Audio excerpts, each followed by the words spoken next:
Okay, welcome. Today we're going to take a deep dive into the details of the translation of Matthew chapter 5, the Beatitudes. So we'll start at Matthew 5, verse 1.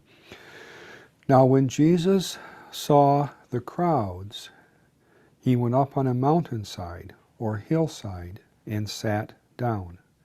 His disciples came to him, and he began to teach them.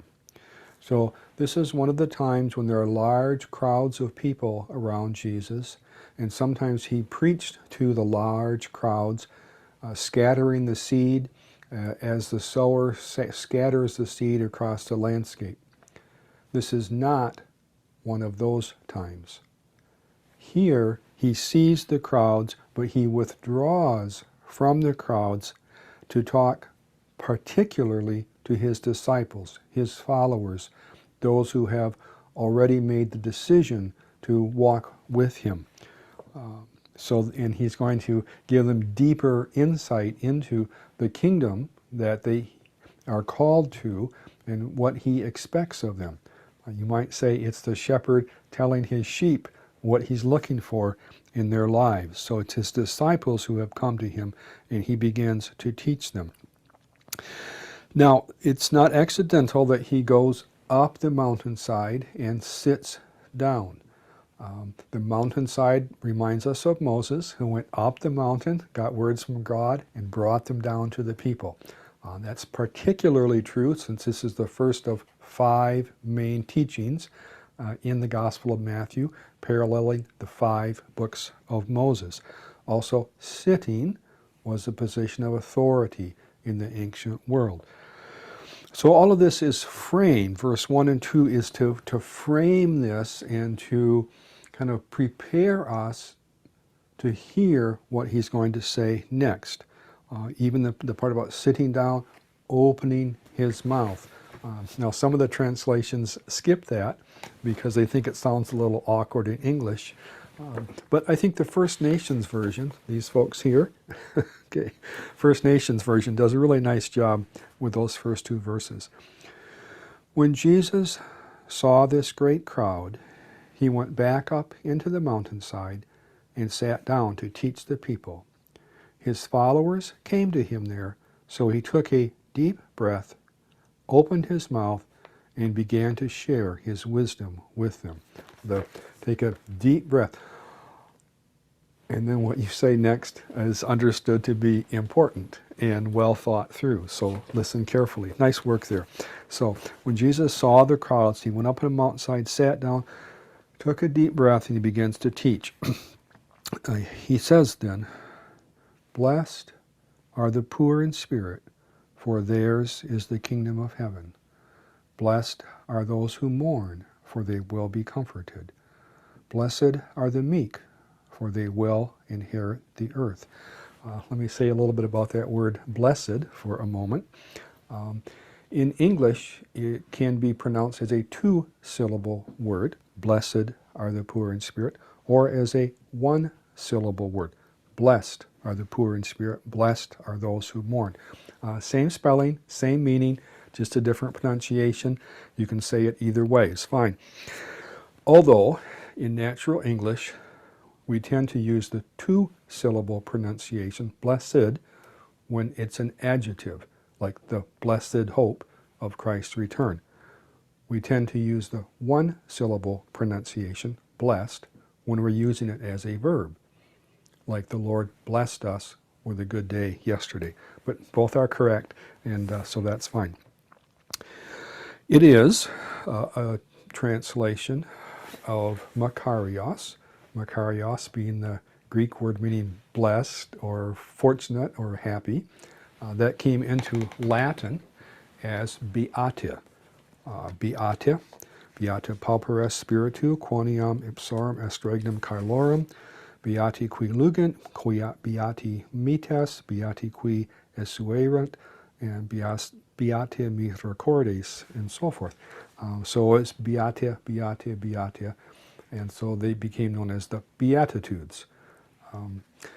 And, of course, we had only the Latin Bible in the Western Europe from Jerome, 400, all the way down to Wycliffe, 1380, and Tyndale 1520. So over 1,000 years we had in Western Europe only the Latin Bible, so we called them the Beatitudes because of the Beate, Beate, Beate.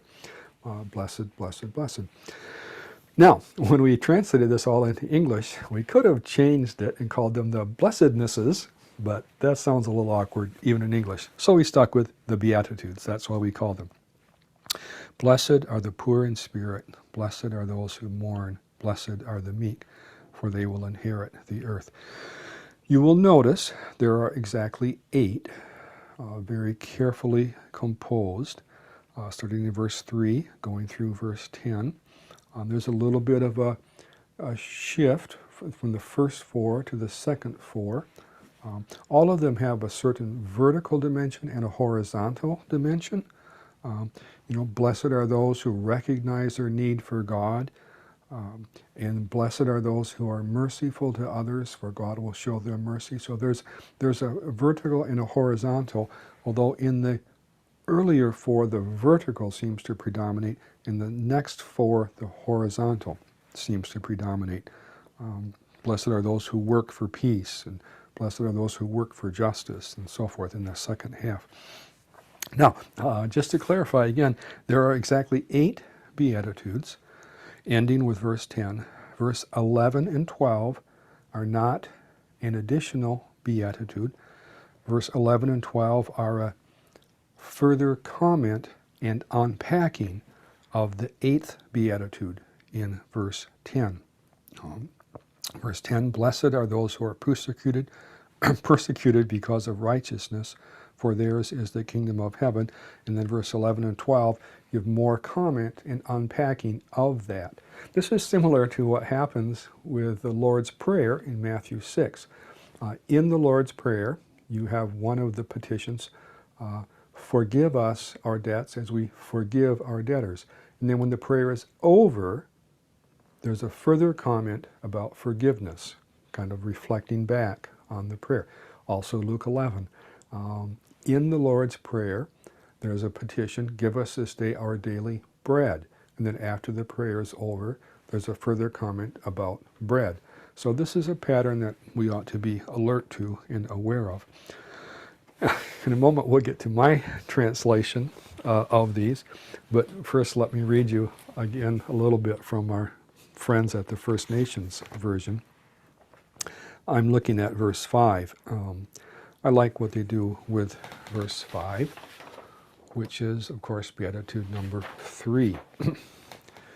Creator's blessing rests on the ones who walk softly and in a humble manner. The earth, land, and sky will welcome them and always be their home. And then verse 7, Beatitude number 5. Creator's blessing rests on the ones who are merciful and kind to others. Their kindness will find its way back to them, full circle. As I said, the work of translation is never finished, so let me tell you how I would unpack these. Verse 3. Blessed are those who recognize their need for God, for they are entering the kingdom of heaven, or the kingdom of heaven belongs to them. Present tense, verse 3 and verse 10 are both present tense. The ones in between are future tense. I think that's intentional. The inauguration of the kingdom, the presence of the kingdom was already here in Jesus' teaching and ministry, but the fullness of the kingdom will be later when he returns. So, verse 3, blessed are those who recognize their need for God, for they are entering the kingdom of heaven. Verse 4, blessed are those who grieve at the sin in them and around them, for God will comfort them when he renews the world and wipes away their tears. Verse 5, blessed are those who do not try to scratch and claw their way to the top, but defer their case to God and accept their lot from him. That's what it means to be meek, to defer your case to God. Numbers 12, Moses. He's the example, okay? Okay, for he will take up their case and assign them their place in the new heavens, in the new earth. Drawing on Numbers 12, verse 3, Psalm 37, verse 11. Okay, fourth beatitude. Blessed are those who deeply desire to see God's way done on the earth, for he will satisfy them in the end. Verse 7. Blessed are those who show mercy to others, for God will show mercy to them. Check Matthew 18, verse 33. Okay, verse 8. Blessed are the pure in heart, for they will enter the holy place. Hebrews 12:14. Verse 9. Blessed are those who work for peace, for they are doing God's work. And then finally, blessed are those who care enough about justice that they are willing to suffer for it. And I've translated this kaiosune there as justice, because in the explanatory section, verses 11 and 12, he's referring to the prophets, and their theme was justice. Think, for example, of Amos 5, verse 15, hate evil, love good, maintain justice in the courts. Or Isaiah 5, verse 24, let justice roll on like a river. So that's why I translate, blessed are those who care enough about justice that they are willing to suffer for it. For the kingdom of heaven belongs to them, or they are entering the kingdom of heaven. For a good example of those who care enough about justice that they were willing to suffer for it, search sometime for the Freedom Riders, 1961. 7 young black folks and 6 young white folks left Washington, D.C., May 4, 1961, to ride together on buses, public buses, across the southern part of the U.S.